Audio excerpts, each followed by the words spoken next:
Hello and welcome to my channel. I am BeardedDev. This video is going to be another SQL tutorial, and it's going to be based around window functions and how we can calculate a running difference. If you do like the video, please do hit that thumbs up button. You can also now support me on Patreon, but in this video we're going to be calculating running differences. So what we're going to be doing is analysing customer spend. So we want to know if customers are spending more or less every time they visit us.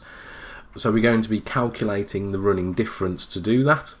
And then we're going to be identifying target customers. So which customers are increasing their spend every time they visit us. So we're going to be calculating the average running difference. So what we're going to be covering is window functions. You can see that from the title, and we're going to be using lag to return the previous value. We're also going to be having a look at common table expressions, and we're going to be using the average aggregate function as well. Let's jump over to SQL Server Management Studio now, and we'll go through some examples. To start off with, I've got a very simple select statement that is selecting our customer ID, date and amount from our sales table. Now if you are new to window functions, I have got quite a lot of videos on the channel, so do go and check those out. I'll also provide a link to a playlist I've got all based around window functions in the description below. We're now going to amend this query so we can return the previous value just as a starting point. Now to return the previous value we use lag, so we're going to be lag sales amount, and then we need to have our over clause because it is a Windows function, and we're going to be partitioning by our sales customer ID. So the partition clause is how we divide our windows. And then we also need an order by, and for that we're going to use the sales date column. And we're just going to alias that as our previous value. So if I go ahead and run that now, we can see results have been returned for the previous value. We can see our sales customer ID 1 spent some money with us on the 1st this year, spent £9.99. And the next time on the next day he spent £54.99. So the previous value is returned. And because we're looking at the previous value, the first value will always be null because there's no value before the first value. What we want to achieve is a running difference. So we want to calculate the difference between the previous value and the current value. And there's a couple of ways we could do that. We can take the previous value and then minus the current value, or we could do it the other way around, the current value minus the previous value. So for simplicity, I'm just going to simply copy what I have typed out there, put that onto another line, and then I'm going to write minus sales amount. So that's going to calculate the previous amount minus the current amount, so the last time they visited or purchased on the website, and that's going to take away what they have spent in this visit. So we're just going to alias that as running difference. So I'll go ahead and execute that query now, and we can see we have got values returned for the running difference. So I'm just looking at the first two rows of data at the moment. So the first customer spent £9.99, and then in the second visit they spent £54.99. So that calculates a running difference of minus £45. And then the next time that customer came to us, they spent £72.99. which is a difference of £18. Now the other way we could calculate it, and again I'm just going to copy what I've typed out for simplicity and speed, and I'm just going to alias that as running difference 2, but in this query I'm writing out now, I'm going to start with the sales amount, so the current purchase amount, and that's going to take away the previous value. So if I go ahead and execute that now, we can see the difference we have there is just the values exactly the same, but with a negative or positive sign.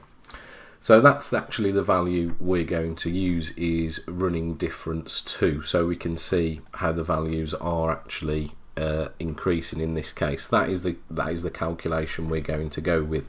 So we're going to look at the current value minus their previous spend with us, because hopefully each time they visit they're spending more. And if I go ahead and run that now, we can see that has changed. So the second time the customer visited, as I mentioned previously, they've spent $54.99. The previous time they spent $9.99, giving us an increase, a running difference of £45. The next time they spent $72.99, so their value increased by £18. The next time they didn't quite spend as much, so there was a decrease there. So that's how we can calculate a running difference. With window functions, especially with lag, what it is doing is returning the previous value into the current row, and we still have the current value available. So that's how we're able to perform that calculation. Now, if you're not exactly clear on how that works, or you'd like further clarification or further examples, please do let me know in the comments below, and I'd be happy to upload some further videos going into that in more detail. We're now going to move on to the second part, and what we want to calculate is we want to highlight our key customers who are increasing their spend every time they shop with us. Those are the people we really want to look at, potentially send vouchers to if we're looking at things in a real world scenario. So I'm trying to get these examples as applicable to our work life, or examples that we'd work through, as near as possible. So we want to identify our key customers, and perhaps those are the customers that we want to target. We want to keep increasing their spend with us. In the same time, we also have customers who may be decreasing, perhaps they're not spending as much with us, and we want to look at those as well and potentially bring those back to the business.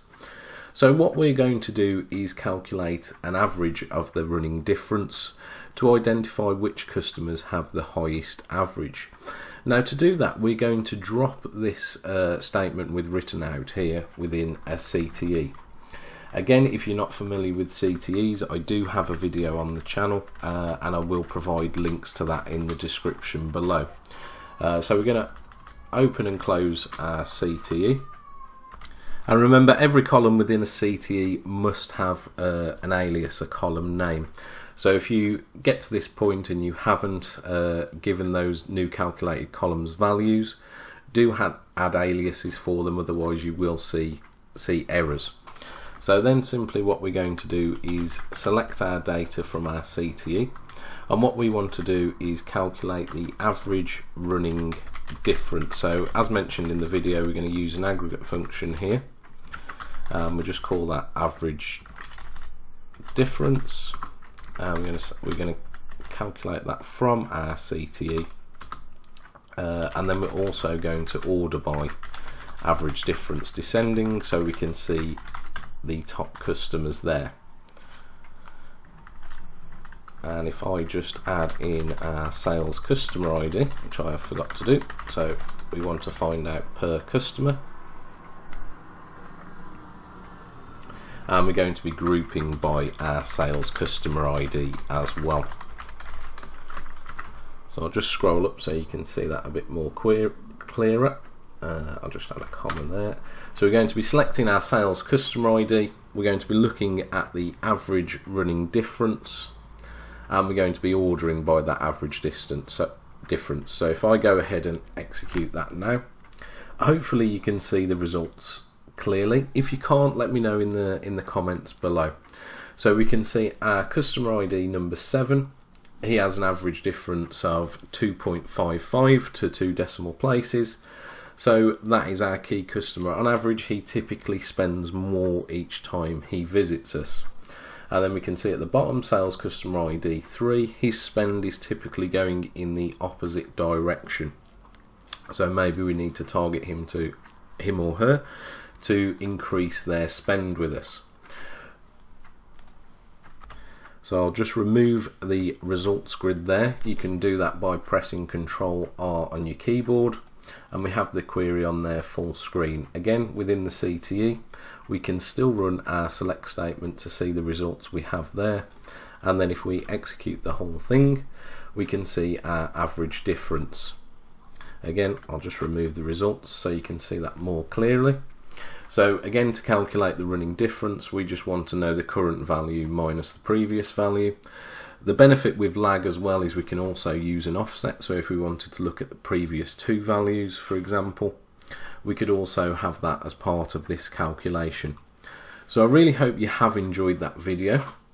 Let me know what videos you'd like to see in the comments below. The purpose for uploading this video was it was requested by a subscriber.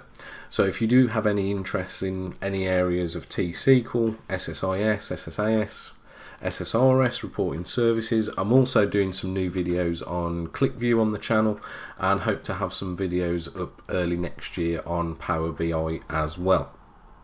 I will also put this query into the comments, so if you do want to have a look at it, have a look in the comments and you'll see this full query written out for you. And have a play around with window functions and let me know what you think and what you're using them for in your work life or any training that you're carrying out with them. Many thanks for watching the video. Do check out my other videos on the channel. Subscribe to the channel if you haven't already. Click that notification button to be made aware of when new videos are uploaded as well. Thanks a lot for watching. I really appreciate it.